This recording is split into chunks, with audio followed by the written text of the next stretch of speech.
£217,000. That's how much you have extracted from buyers, more than their initial offer for your client. Following into January, February, March, we agreed and accepted. Now here's where it gets interesting. Q2, and then we hit Q3, and there was a change of government around that period. Activity, and is that what you're seeing out there, frontline, speaking to buyers? I think there's two things with it actually. Steph Briscoe, it's been a while. Welcome back to these, what have I called these? Market chats, property chats. But this time round, we are changing the theme a little bit, and we're going to keep each little chat to a particular theme. So we're not going off on a tangent. I want to keep these really helpful, to the point. Now, £217,000. That's how much you have extracted from buyers, more than their initial offer for your clients. So you can go out there and skip down the road to be like, I've achieved my clients, and collectively £217,000 more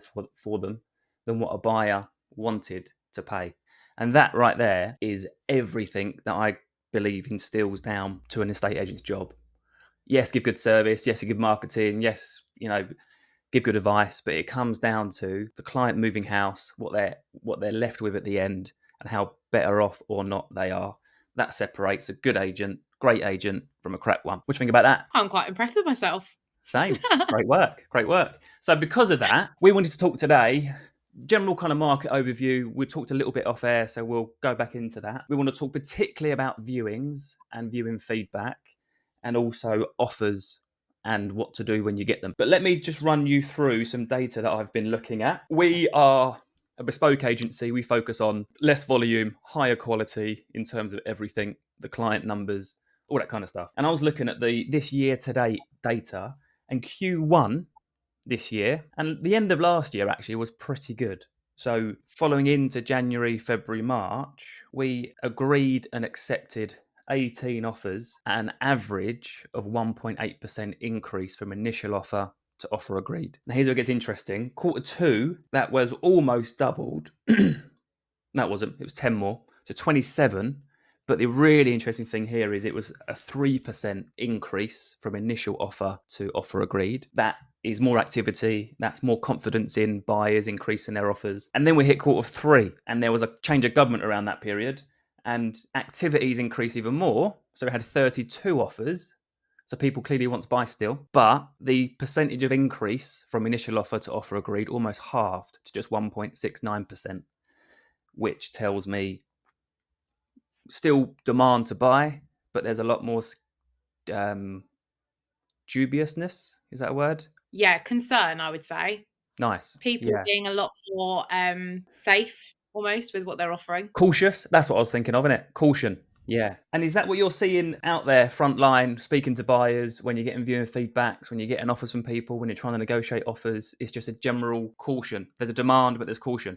There's a demand. I think there's two things with it actually, thinking about it, is there's more stock on the market at the moment. So there are more people who are wanting to move, but where it's a bit quieter in terms of buyer activity, that obviously means that there's more available at the moment, which means that there's more for buyers to go and see and compare you to. So there's probably part of it is actually just down to being a bit cautious. There's lots coming up in terms of like politics and finances and everything else. You've got the budget coming up in 5 days. We've got the Bank of England saying there's going to be probably another change to the base rate, and it might be an even bigger one than we've seen previously. There's a lot kind of coming up that I think is impacting buyers outside of the housing market, that's then impacting the housing market. So there's the caution there. But I think actually as well, where there's more stock on the market, there's more to compare each property to.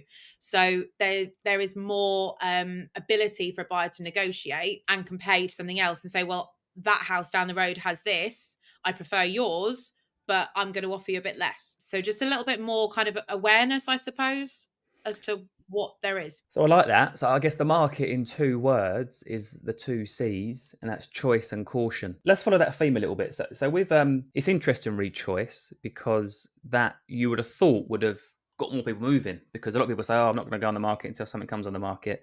But that kind of, with more choice out there, it generally gets people moving. Let's talk about viewings before we go into offers. Like, what do you think is the big advice at the minute for people regarding viewing feedback? Because it's important, right? Yeah, it's really important. So I think I'd say there's two things to bear in mind with viewings at the moment as well is like I say, the buyer levels out there right now are not as high as they have been previously, I would say. Again, probably because of the upcoming things that are going to impact us, and buyers therefore, especially first time buyers, I think are waiting out to see what happens. And obviously if a first time buyer is waiting, then actually the property that they want to buy, those sellers are then going to have to wait, and so on and so forth. It's a chain reaction. So I think from the point of view of viewings, don't get too disheartened if your viewing numbers are less than you think they're going to be, because I'm saying to all my clients at the moment, it's quality over quantity. I am not the sort of agent to just throw people through your door for the sake of it, to say, look, I'm doing a good job, I got you a viewing.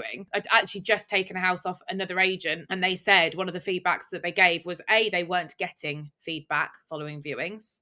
They were chasing it, and about a week later they might get a response. That's not acceptable. And secondly, that the people who were then viewing, the feedback were things that were so obviously the house was not going to be right for them, and it never was. And it didn't take viewing that to know.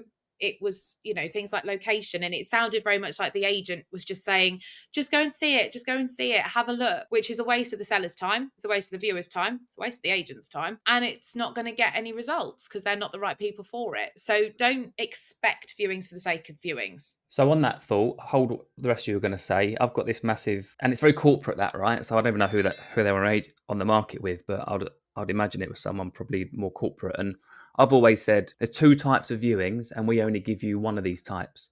One is an attracted viewing. We only carry out attracted viewings. And by that, I mean, like, if I mention a house to somebody, I would send the full details before booking a viewing. Even if they want to book a viewing there and then, I'll be like, no worries, I'll get that penciled in. Let me send the details across, floor plan, pictures, videos. Just make sure that you do like the look of it. Otherwise, it's a blind viewing, and that's not a very good outcome any time. But also, the other one is what I call a kind of tagged on viewing, just for the viewing's sake. So someone's attracted to a house, they booked a viewing for that house, and the agent said, oh, while I've got you, I'll whip you into this 3-bed we've got around the corner, even though they need 4 beds. But as you're in the area, we'll have a quick look. You never know, you might like it. Just so that they're like, great, I've got you a viewing for Saturday. Seller's thinking, oh, I've got a viewing, I'll tidy up. But it's a tagged on kind of manufactured viewing, if you like.